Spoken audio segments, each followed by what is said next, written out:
Okay, so we've been talking about systems of equations, and we talked a little bit about matrices, but we haven't yet talked about how the two things relate. And they're very closely related, and the point of this video here is to try to put them together for you. And the way we do that is through the use of something called an augmented matrix. And an augmented matrix is basically just two matrices that are smushed together for the purposes of doing matrix algebra. And so, for example, if I have this system of equations here, 4x minus y equals negative 10, 3x plus 8y equals negative 25, this would be fairly simple for you to do using your traditional method. You could graph it, but if you didn't have graphing utility available, you could do substitution or what's known as Gaussian elimination. It's called elimination for short. But what we can do is represent these x values, this 4 and this 3, in a column in a matrix, and we could represent the y values in -1 and 8 in a column of a matrix. We have a 2 by 2 matrix here. This would be our equation 1 information, our equation 2 information, and then we could have another matrix where and it's you'll see that we're just going to write one matrix in the end, but this other matrix represents the values, like the constant values that these equal. And so if we wanted an augmented matrix, what we're saying is that these are the information for the x coefficients, these are the information for the y coefficients, and then these are the constant, these are the answers, and this is the info from equation 1 and equation 2.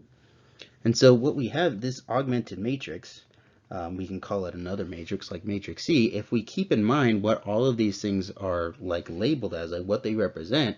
Well, this matrix that we just wrote is the same thing basically as the system of equations.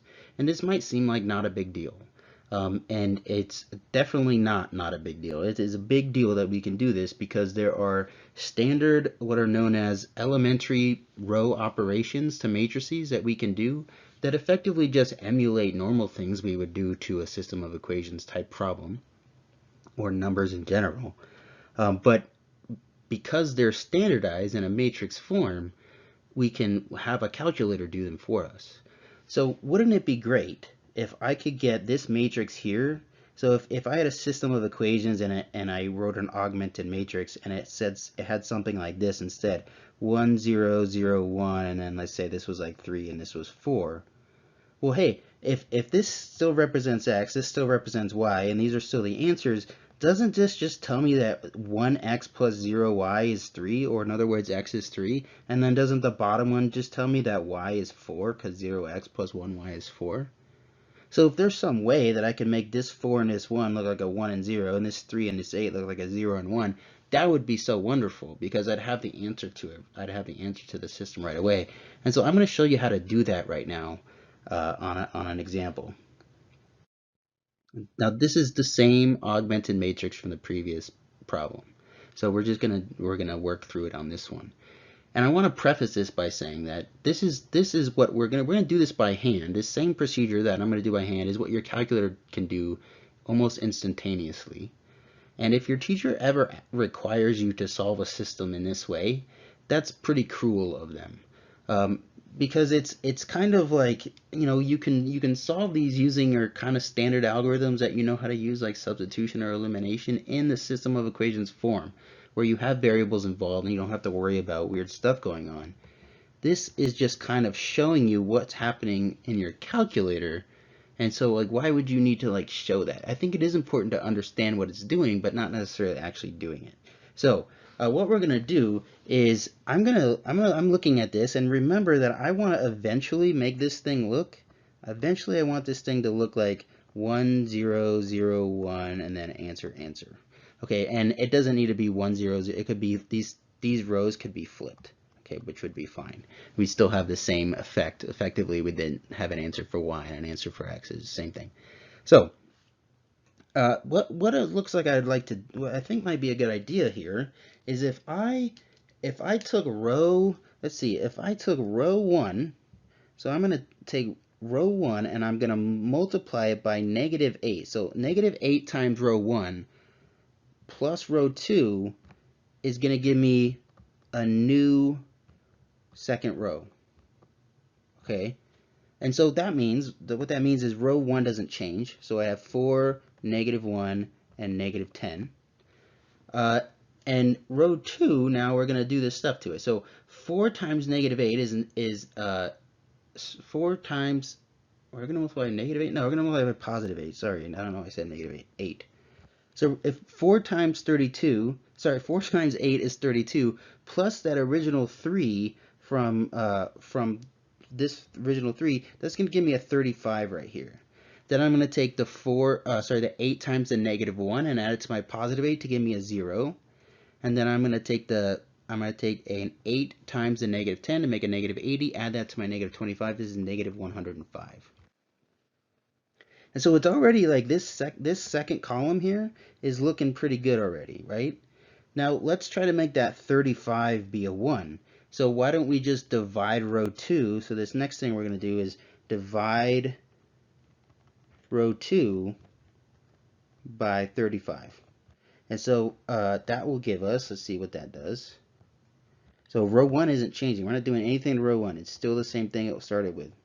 Row 2 now, though, is going to be 1, because 35 divided by 35 is 1. 0 divided by 35 is 0. And then negative 105 divided by 35 is negative 3. That already just solves for x. And if you don't see that right away, don't worry about it. But we know what x is, negative 3. That's great. And I would challenge you, as I'm doing these steps, think about how they compare to how you would do it using elimination in a system of equations problem. It's the same steps, effectively. And it's easy to solve for the first variable anyway. And then once you have the first variable, it's easy to solve for the second. But what we want to do here is maybe we want that negative 1 to be a positive 1. So why don't we multiply row 1, and I'm just using a circle around a number to signify a row, by negative 1.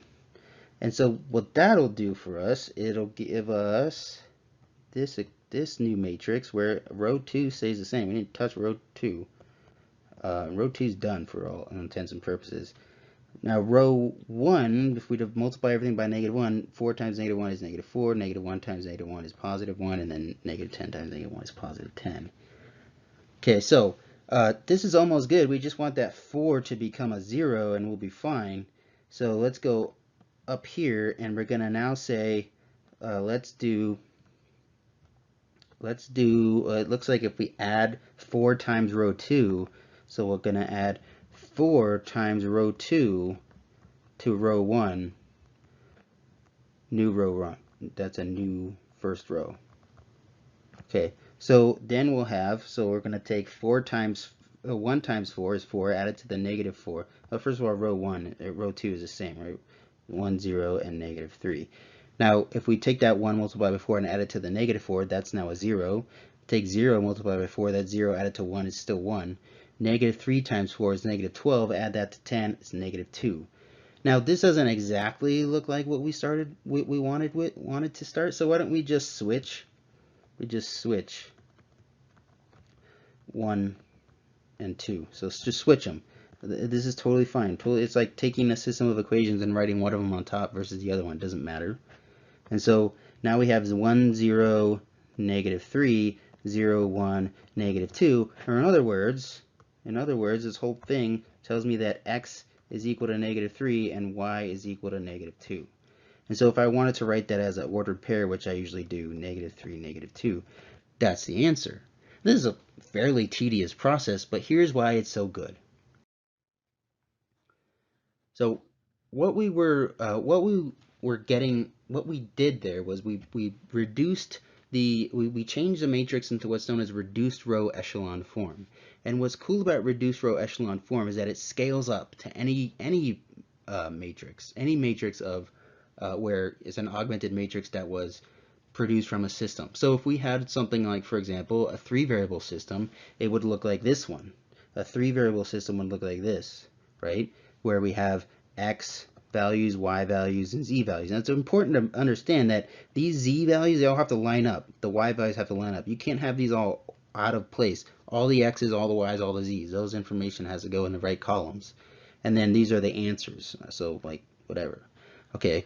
And so we know that solving a 2-variable system by hand is usually not that bad. Solving a 3-variable system by hand is pretty tedious. It's not that it's difficult, it's just that there's a lot of places you can accidentally screw up, which that's bad. And you can only imagine if you had to do something like an 8-variable system. So a system of equations, you'd have you'd have 8 equations and 8 unknowns. Just imagine how horrible that would be to do by hand.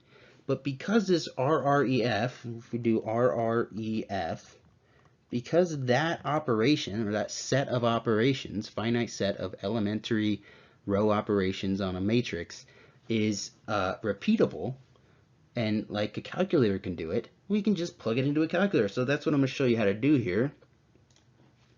And what we're going to do is we're going to go into the matrix mode in our calculator, and we're going to hit second matrix, and then we will go and edit a matrix, doesn't matter which one. And this what we're dealing with right here is a 3 by 4 matrix. And if we just type in, so I created this matrix already, right? These are the same. Okay, I made an augmented matrix from that system. So we had 1, we had -3. Oh, I screwed that up. Sorry. Let me go back. Delete. How do I go back? Well, we'll fix it. That was no. This was 1. This was 1. This was 1. We can do this. There. That was 1. This next one was -3. Next one was 2. Then 21. Whoop. I screwed that up. Yeah, I did. So this was -3. I hit enter. 2, enter. This one was 21. Okay, then we can do 5, 2, -3, and -27. And then we can do -3, 4, 5, and -17. And so if we want to perform this RREF operation on this matrix, we can do that also in the matrix menu. So go back to the matrix menu, and we're going to perform math on a matrix, and we're going to perform specifically RREF, that function. And then we're going to perform it on, we're going to perform it on the matrix that we just entered. So you use names, and you just insert the name of matrix A, and you hit enter. And wow, there you go right there. It's done the RREF calculations for me, and it tells me that x is equal to -2, y is equal to -7, and z is equal to 1. And so as an ordered triple, that'd be -2, -7, and 1. Think about how fast that was compared to how slow doing this by hand would have been. And you can imagine how much time you would save if you had to do this with like a larger system with more variables than that. Now, this isn't the only way to use a matrix to solve a system of equations. There's all sorts of other ways, but those other ways are, in my opinion, a little less efficient than this way. And for the purposes of this class and moving on in your math education career, this is kind of going to be kind of the preferred way to solve a multivariable system of equations problem.